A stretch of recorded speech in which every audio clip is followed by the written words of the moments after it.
이유가 될 수도 있었던 것 같아요. 참담하긴 하지만 그 안에서도 기회는 있을 거야. 국내 증시는 이와 관련된 분야에서 기회를 찾아보면 좋겠지. 아버지, 최근 뉴스에서 삼성전자가 발표했었던 10조 원 규모의 자사주 매입이라든지 또 연기금 수급 유입, 또 금통위의 깜짝 금리 인하 등이 지수 하단을 지지하려고 했었던 흐름을 보였었는데 아쉽게도 다시 시들해지는 모습을 보였어요. 이에 대해서 여러 가지 이유가 언급이 됐었잖아요. 구체적으로 어떤 게 주가에 크리티컬하게 작용을 했는지 알려주시면 좋을 것 같아요. 일론 머스크하고 비벡 라마스와미가 이끄는 정부 효율부 알지? 반도체법 보조금을 비판하는 일이 있었잖아. 때문에 결국 반도체와 2차 전지 등 미국으로부터 보조금을 받기로 했던 업종들이 주가 하락을 주도하는 모습을 보인 거야. 좀 더 구체적으로 우리 증시가 주말장에서 힘을 못 쓰게 됐던 첫 번째 이유는 26일 비벡 라마스와미가 X에 올린 글 때문이었는데, 지난 러먼드 상무부 장관의 폴리티코 인터뷰를 거론하고는 이렇게 얘기를 했어. 매우 부적절하다. 그들은 정권 인수 전에 반도체 지원금 지급에 속도를 내고 있다 라고 말이지. 앞서 러먼드 장관은 인터뷰에서 트럼프 당선인이 내년 1월 20일 취임하기 전에 기업에 약속한 반도체법 지원금을 최대한 지급하려 한다라고 말했었는데, 이에 대해서 딱 부러지게 부적절한 행동이다라고 꼬집은 거지. 미국은 물가도 비싸고 또 인건비도 비싸다 보니까 반도체법이라는 걸로 미국 내 반도체 생산을 장려하기 위해서 투자하는 기업한테 보조금을 주기로 했잖아요. 그런데 상무부가 지원 대상으로 선정한 기업 중에서 아직 삼성전자나 SK하이닉스 또 마이크론 등이 약속된 보조금을 받지 못했고, 바이든 행정부는 트럼프 행정부가 반도체법과 인플레이션 감축법 등의 산업 정책을 뒤집지 못하도록 보조금 수혜 기업과 합의를 마무리하고 관련 예산을 최대한 신속하게 집행하려고 했었단 말이죠. 이번에도 바이든 정부는 인텔에 최대 78억 6,600만 달러를 지급한다고 발표를 하기도 했고요. 또 현재 삼성전자와 SK하이닉스 등 다른 기업들과도 협의를 진행 중에 있기도 하죠. 하지만 바이든 정부의 그런 행동에 대해서 라마스와미가 바이든 행정부가 1월 20일 전에 IRA와 반도체법에 따른 낭비성 보조금을 신속하게 내보내고 있다. 정부 효율부는 이런 막바지 수법을 모두 재검토하고 감사관이 이런 막판 계약을 면밀히 조사하도록 권고할 것이다. 특히 바이든 행정부에서 임명한 정무직 공무원들이 정부 보조금 수혜를 입은 기업으로 이직할 경우 가차없이 폭로해야 한다. 이렇게 강력하게 주장을 한 거고요. 매우 세게 얘기했지? 이제 겨우 자사주 매수를 재료로 어렵사리 기사회생을 시도했던 삼성전자가 다시 무너지기 시작했던 것은 바로 그 뉴스 이후부터였던 거야. 생각해봐 이수야. 정말 수서양단의 상황이 아니겠니? 미국이 하던 투자를 계속할 수도 없잖아. 그렇다고 손을 뺄 수도 없는 상황이잖아. 그런 상황을 누가 만들었어? 트럼프로 인해서 만들어진 거라고. 자사주 매입 같은 게 사실 원인 치료는 아니었기 때문에 오래가지는 못할 거라고 생각을 하긴 했었는데요. 당장 내년부터 들어설 새로운 정부의 발언들이나 예고가 워낙 강력한 수준이다 보니까 이 주가 하락에 충분한 이유가 될 수도 있었던 것 같아요. 그것 말고도 주가 폭락의 두 번째 이유로 제시되는 것이 하나 또 있어. 바로 엔캐리 트레이드 청산인데, 일본의 CPI가 예상치를 크게 상회하면서 12월 BOJ에서 금리 인상 가능성이 커지게 됐고, 151.5엔대 머물러 있던 엔달러 환율이 급격하게 150선을 이탈하는 급락세를 보였지. 엔화 강세를 보인 건데, 엔캐리에 특히 취약한 우리 증시가 대규모 선현물 매수에 맥없이 2450선을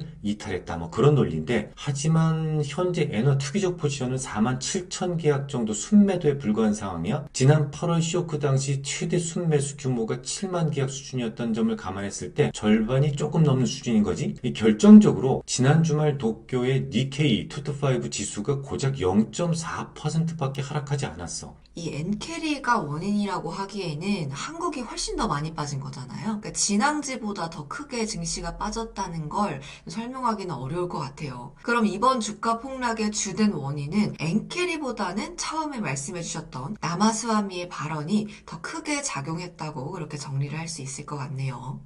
다음 주제로 넘어가서 지난주에 한국은행이 11월 금통위에서 기준금리를 3%로 25bp 깜짝 인하했죠. 시장 컨센서스가 동결에 맞춰져 있었지만 내리는 게 좀 더 적절하다고 바로 지난주에 아버지께서 말씀을 해주셨는데요. 소수의 위원이 동결을 해야 한다는 의견을 내긴 했지만 10월 금통위에 이어서 연속 인하에 나섰어요. 글로벌 금융위기 이후에 연속 인하는 이번이 처음이었다는 점에서 시사하는 바가 크다고 보고 있어. 지난 10월 금통위 당시 포워드 가이던스를 통해 상황에서 내년 1월까지는 동결을 시사했던 한국은행이 신뢰성이 금이 가더라도 어쩔 수 없이 연속 인하에 나선 이유는 경기 둔화에 대한 우려 때문이었는데 10월 금통위 이후 발표한 3분기 성장률은 전분기 대비 0.1% 성장에 그쳤어. 한은의 전망치가 0.5%였으니까 그거보다 크게 부진했고 또 내년 성장률 역시 기존 2.1%였던 것을 1.9%로 하향 조정했지. 새롭게 제시됐던 2026년 성장률도 1.8%로 2년 연속 2% 하회가 전망되는데 하지만 이마저도 더 하향 조정될 가능성이 높은 상황이야. 제가 조금 충격적인 집계를 하나 봤는데요. 28일에 한경닷컴이 행정안전부의 지방행정 인허가 자료를 분석한 자료에서 외식업 데이터를 공개했어요. 지난 1월부터 10월까지의 마포구 외식업 폐업 건수가 전년 동기 대비 51%나 증가한 1677건으로 집계가 됐더라고요. 건수로는 마포구 역대 최다고 증가율로는 같은 기간 서울시에서 종로 다음으로 두 번째 높은 수준이죠. 서교동, 동교동, 연남동, 왕원동, 합정동 등 주요 번화가의 외식업 폐업 역시 역대 최다를 기록했는데요. 서교동이 전년 동기 대비 폐업이 65%, 동교동 82%, 연남동 30%, 망원동 27%, 합정동 16%로 급증했고요. 상암동이 63%, 용강동은 162%나 폐업이 급증했다고 해요. 이렇게 외식업에서 폐업이 속출하고 있다는 건 경기가 굉장히 나쁘다는 걸 반증하는 자료가 되죠. 심지어 지난 팬데믹 때보다 폐업이 더 많은 상황이라고 하니까 그만큼 한국 경기가 정말 안 좋은 상황이라는 걸 보여주는 것 같아요. 그렇겠지. 지금 뭐 삼성전자나 현대차 이런 것들이 지금 다 약세를 보이고 있는 상황에서 그들을 따라서 추종하는 많은 부품 회사들, 뭐 소부장들 다 역시 다 안 좋을 수밖에 없으니까 한국 경제가 그만큼 안 좋을 수밖에 없는 거야. 자, 그렇다면 이쯤에서 추가 금리 인하의 시기가 언제가 될지가 궁금해지겠지. 한국은행 총재가 과거와 직접적인 비교는 하지 말라라고 언급했지만 시장은 글로벌 금융위기 이후 처음으로 연속 인하한 사실 그리고 3개월 이내에 인하 가능성을 또 열어놓은 금통위 연수가 3명인 점에 주목하고 있어. 더욱이 통방문에서 인하 속도에 대해서 신중시라는 표현도 삭제됐는데 그러니까 시장이 생각하는 것보다는 좀 더 금리 인하의 속도를 낼 수도 있단 말이 되겠지. 아버지도 그렇게 생각을 하시는 거고요.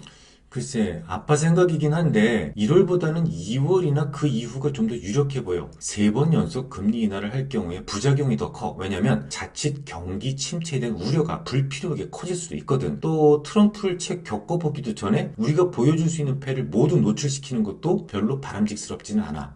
그럼 다음으로 PC 가격 지수를 한번 볼게요. 10월 PC 가격 지수가 전월 대비 0.24%, 전년 동기 대비 2.31% 상승했는데요. 근원 PC 가격 지수는 전월 대비 0.27%, 전년 동기 대비 2.8% 상승했고 이거 다행히 모두 시장이 예상한 수준이었어요. 하지만 뭐 예상치에 부합됐다고 하더라도 근원 PC 전월 대비 변화율은 3월 이후 최고치였고 또 전년 동기 대비 변화율이 4월 이후 최고치를 기록했다는 점은 근원 인플레이션 압력이 다시 살아나기 시작했다는 것을 의미해. 이에 대해서 리사 쿡 연준 이사는 인플레이션 압력이 대체적으로 낮아지고 있는데 주거 가격 지수의 상승세가 단기적으로 나타나고 있다 라고 평가한 바 있는데 글쎄다 이분이 바쁘셨는지 시장을 당초 안 보신 것 같지? 최근 수치를 살펴보면 리사 쿡 이사의 발언이 완전히 틀렸음을 알 수 있어. 일단 연초부터 아빠가 수차례 말했었잖아. 주거 가격 지수의 상승세는 하반기 들어서 이미 약해지는 추세에 있었다고. 그보다는 근원 상품 물가 압력이 다시 높아지는 가운데 주거를 제외한 근원 서비스 가격 지수의 상승세가 강해지는 게 최근 인플레이션 압력을 높이는 주된 요인이었어. 지난 10월에도 근원 PC 가격 지수의 전월 대비 변화율에서 주거의 기여도는 고작 0.07%포인트에 불과했었지만 주거를 제외한 근원 서비스의 기여도는 0.2%포인트나 됐었잖아요. 2020년부터 주거비의 기여도는 평균 0.08%포인트였는데요. 0.07%포인트로 오히려 낮아졌고 주거 제외 근원 서비스의 기여도는 평균 0.16%포인트였지만 오히려 그것보다 좀 높아졌어요. 그래. 게다가 기준금리 인하 효과로 인해서 근원 상품 인플레이션 압력도 점차 높아질 것으로 보이고 있고 왜 리사 쿡 이사의 발언이 틀렸다고 하는지 알겠지? 그럼 이 앞으로 좀 중요한 건 주거비가 아니라 오히려 주거를 제외한 서비스 물가 그리고 상품 물가의 흐름이겠네요. 그렇지. 좀 잘 주시를 하고 있어야겠어요.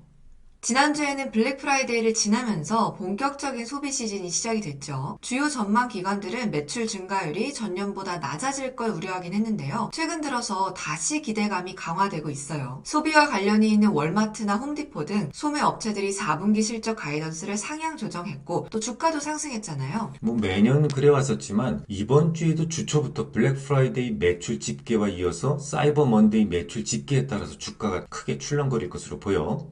그 외에도 이번 주에는 고용과 관련된 지표들이 대거 발표될 예정인데요. 구인구직 건수와 ADP 민간 고용지수, 그리고 미국 노동부의 11월 고용 보고서가 발표될 예정이에요. 특히 한국 시간으로 6일 오후 10시 30분에 발표될 고용 동향이 매우 중요한데 지난 10월에는 비농업 부분 일자리 수가 전월 대비 고작 12,000명 늘어나면서 심각하게 부진함을 보였었잖아. 근데 그게 일시적 요인 때문이라는 것을 모두 인지하고 있었기 때문에 주가에 충격은 없었는데 이번 달에는 허리케인 이나 파업 영향이 완화되었기 때문에 당연히 개선될 거야. 단지 그 폭이 문제일 뿐이지. 시장 컨센서스는 20만 명까지 신규 일자리 증가가 있을 것이다 라고 상정 중에 있는데 다만 원로 연준 이사가 실업률 급등의 임계점으로 제시한 것이 구인율 4.5%였어. 이미 한계치에 도달했다는 점을 감안한다면 실업률에 대한 상방 압력은 이번 지표부터 서서히 가시화될 가능성이 있을 거야. 그리고 또 한국 시간으로 3일 자정에 ISM 제조업 지수가 발표될 예정인데요. 참 중요한 게 꽤 많죠, 이번 주는. 지난 10월에는 46.5로 전월 대비 0.7포인트나 하락하면서 올해 최저치를 기록했었죠. 대선 이전의 설문조사를 보면 대선 불확실성 때문에 투자를 꺼리고 있다라는 답변이 참 많았었는데 이는 결국 대선 이후에는 투자를 재개하겠다라는 것으로 생각할 수 있겠지. 때문에 제조업 지수의 반등을 기대하고 있어. 특히 금리 인하 사이클과 견조한 경제 지표들을 확인하는 과정에서 미 증시의 상대적 강세는 이어질 것으로 보여.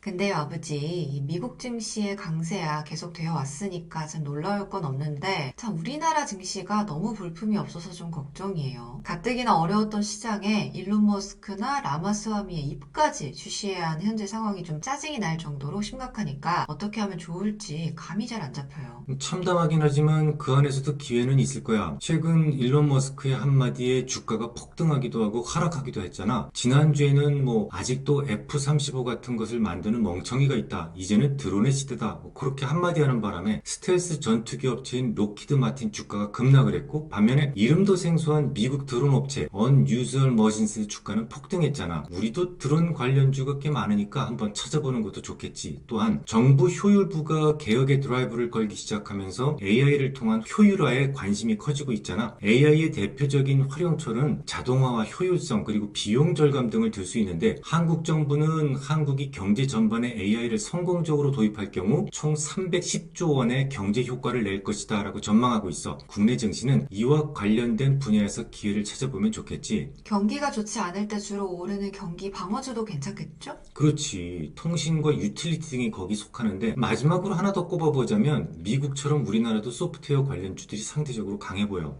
국내 증시가 정말 다시 회복할 수 있나 하는 의심이 많이 들긴 하지만 또 이런 상황에서도 기회를 찾아야만 하는 게 투자자의 몫이니까요. 아버지가 말씀해주신 관련 업종들 중에서 저의 계좌를 회복해줄 수 있을 만한 게 뭐가 있는지 잘 찾아보도록 해야겠네요. 오늘 정말 길었네요. 그죠? 그럼 여기까지만 하고 마무리하도록 하겠습니다. 유익한 시간 되셨길 바라고요. 다음 시간에도 유익한 이야기 나누고 싶으시다면 좋아요, 구독, 댓글, 알람까지 아시죠? 그럼 안녕.